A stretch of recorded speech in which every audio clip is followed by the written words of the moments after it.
Kenzie, if we can slide to this side of the room to get started. We'll spend about 12, 13 minutes with Coach here. Let's start there in the back, and then we'll work our way forward. Looks like we're going to stay on the right side of the room for a while. Right here. Coach, Keith Jarrett with the Asheville Citizen-Times. Just your thoughts on being picked as the favorite to win it all and to upend Florida State.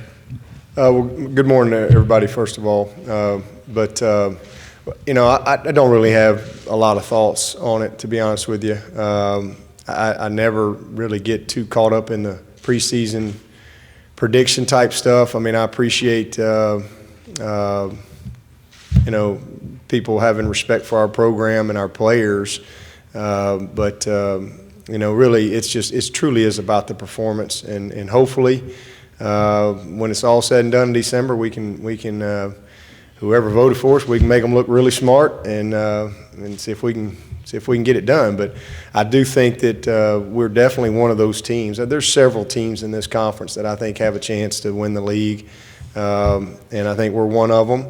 And our guys realize that over the next 46 days, we got a lot of work to do to have a chance to do just that. So, looking forward to it.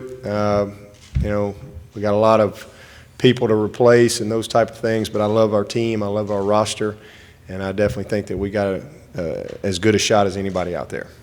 Fourth row to the right, blue shirt. Jeff Gravely, WRL in Raleigh. I believe before you had a Twitter account. I don't know if you do now.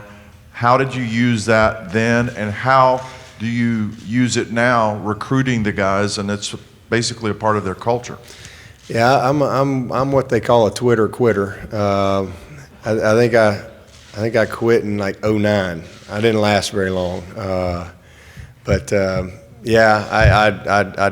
don't tweet. I don't really think people really care what I'm doing or what my opinion is on certain things from day to day, and I'm not really interested in having a bunch of followers or whatever. But I'm kind of old school with modern ways, if you will. I mean, I kind of, to steal a line that my O-line coach talks about all the time. I'm young, but I'm still kind of traditional in some ways, and I still like to actually talk to people on the phone, and I still do snail mail and email and all those type of things. But certainly, it's a huge part of our program, social media. We have a very active social media department, if you will. Our staff does a great job. We have to, right now, Twitter for the coaches has been a way to communicate with the players. And that's been very helpful. I think that the texting thing is probably going to change at some point here in the near future, which will probably, alleviate some of the need to have to use the Twitter. It really doesn't make much sense right now because you can tweet them, but you can't text them. So, but I don't really participate too much in that. But we do as a program, and there's a lot of things that I will suggest from time to time. Hey, let's send this out and so forth. Coach, camera platform, blue shirt, right side.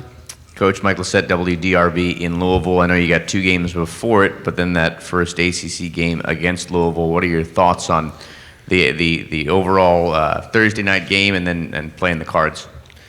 Well, it seems like we get a Thursday night game every year on the road somewhere, and that's just kind of one of the things that comes with the territory at Clemson. But it's going to be a tough venue. I personally have never played there or coached there, but I've certainly seen Louisville on TV many, many times, especially on Thursday night. And, I know it'll be a great crowd and a lot of anticipation leading up to the game. The biggest thing for me is the preparation of it. It's a very, very difficult challenge to get a team ready. We play on Saturday, afternoon against App State, and then you've got Sunday, Monday, and Tuesday to get ready. You travel on Wednesday, so very difficult challenge from a routine standpoint in prepping your team. So we'll definitely have to have a good plan, as we move forward through our fall camp and preparing for that. But look forward to going up there. Front row left here, Coach. Dabo, Dan Tortora, Broadcast Media. Deshaun Watson, obviously he showed you some things last year. Just what you can say about him going in here, and he's picked as the preseason player of the year, so just your thoughts at this point. Well, he's as advertised. I mean, y'all are picking him, to be the preseason player of the year and all that stuff just based on what y'all have seen. And,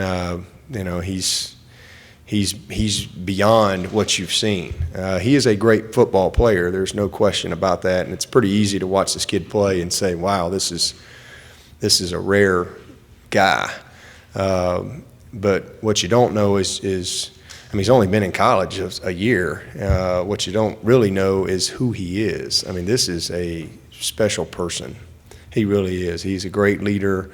He's one of the smartest players I've ever been around. I haven't been around many seniors with the football IQ that this young man possesses right now as a true sophomore. So really excited about his future, his potential, and can't wait to get him back out on the field. When he's out there, we got a chance each and every play for something good to happen. So that's a good thing. Your right side, third row, orange shirt. Coach Trevor Groves, CUTigers.com. Saw Coach Tommy Bowden at dinner last night. Talk about your relationship with him and how has he influenced you as a coach? And also have another question, if you don't mind. Okay. With being picked preseason ACC champion and Deshaun Watson Player of the Year, is there anything specific you do to try to keep the team grounded in the face of those expectations? Yeah. Well, first of all, I love Coach Bowden. I mean, I wouldn't be here right now if it wasn't for Tommy Bowden. He was my first position coach at Alabama. A lot of people don't know that. When I first joined the team in the fall of '88 and spring of '89 and fall of '89, he was the receiver coach, and I really liked him as a coach. He was an excellent receiver coach, a lot of energy, and then right after my redshirt freshman year, he left with Coach Curry and went to Kentucky. But we always kind of maintained a relationship because he was only at Kentucky like a year, and then he was at Auburn. And so as I finished my playing career, I would see him, before the games, and we would always talk. And then I got right into coaching, and so I'd see him on the road, and all the years that I was at Alabama and he was at Auburn. Then obviously he got the Tulane job, and I was still at Alabama coaching receivers then, and so always communicated with him, and even when he went to Clemson, but just a real blessing. He literally called me out of the blue on a Friday. I had been out of coaching for 2 seasons. I coached 8 years at Alabama, and then I got out of coaching in 01 and 02, those 2 seasons, and he just called me. In February of 03, asked me if I was interested in getting back into coaching. I said absolutely, and had it not been for that relationship or just that seed that was planted years ago, when I was just a young player, probably wouldn't have had that opportunity. And so very fortunate that he gave me a chance to come to Clemson, and we have a great relationship. In fact, that was my very first interview this morning was Coach Bowden. What a way to start the day off. But he's been incredibly supportive, and in fact, when they made the change at Clemson, Terry Don Phillips, I'll never forget it that day. And his exact words to me were, that was Coach Bowden's suggestion. Was would he give me a shot to be the interim? And so I'm very much indebted to Tommy Bowden. He's as good as it gets as far as a person, he's. I'm not sure he's quite all into this media stuff yet, but he's getting better, and I think he's getting more entrenched. But really appreciate the opportunity. And then as far as the expectations, we we talk about that stuff with our players all the time. I mean, it's not, whether it's good or bad, just don't pay attention to that stuff. I mean, I think Oklahoma last year was picked to win the national championship, pretty much the consensus. That just doesn't mean anything. It's fun for talk and it's fun to predict and all that, but there's so many things that go into a season. And so, what I tell our guys is when we won the league in 2011, I don't think we were even ranked in the top 25 in the preseason. So, but yet we won the ACC. And I've been on teams that were preseason top 10 that didn't finish ranked. And what you better focus on is you better have a formula for excellence that you believe in, and that better be what you focus on. And don't get distracted by that stuff. This is a game of performance, not potential. It's great that people see, hey, they have good potential, but it's really about the performance on those 12 Saturdays. And then come November, come December, then that stuff is a little more meaningful. Same row, blue shirt. Alex Dodd, Dodd Sports Network.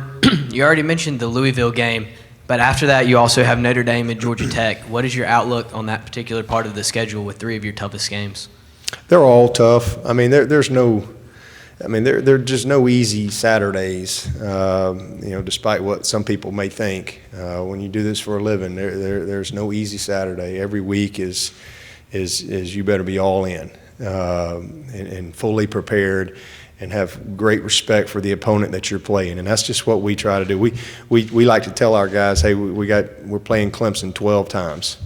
Let's take care of Clemson. We're going to prepare each and every week for whoever the opponent is, but man, let's take care of Clemson. Let's be committed to how we prepare, the effort that we apply, our commitment on and off the field. Those are the things that we talk about. But you can pull out any of them. Any opponent on our schedule, they're going to get our best because we know we're going to get their best. For sure. But I'm excited about Notre Dame in particular, just because, as a college football fan as well, I've never had the opportunity to go to Notre Dame, play Notre Dame, coach against Notre Dame. So, that's exciting to be a part of that game, at Clemson, because it's been, I think, since '78 since they came to Clemson. Coach, your last question will come to the back to the left. Mark Larson, Time Warner Cable News, Syracuse. Coach, talk about going back up to the Dome late in the season, right after Florida State. Your memories of last time you were there. Your team scored a lot of points. There was also a little run-in with the coach, which I know you've patched up since then. But talk about your thoughts on that. Tremendous place to go play. Really, that was a neat experience. Obviously glad we won the game. Our guys played well. Coach Schaefer's first year, we were. He was just kind of getting going, and we had a strong team, that year. But I tell you, he's done a great job in really, building them up. They're a tough team to play. Do a great job in coaching those guys. But I loved playing up there. I thought it was really cool. Just the whole environment of Syracuse. I'd never been there, but. I'm glad we played well. It's definitely a place that I think, if it's a tight game in the fourth quarter, the crowd can be a factor. Coach, thank you. Good luck. Okay, thank y'all. Folks, a voting reminder.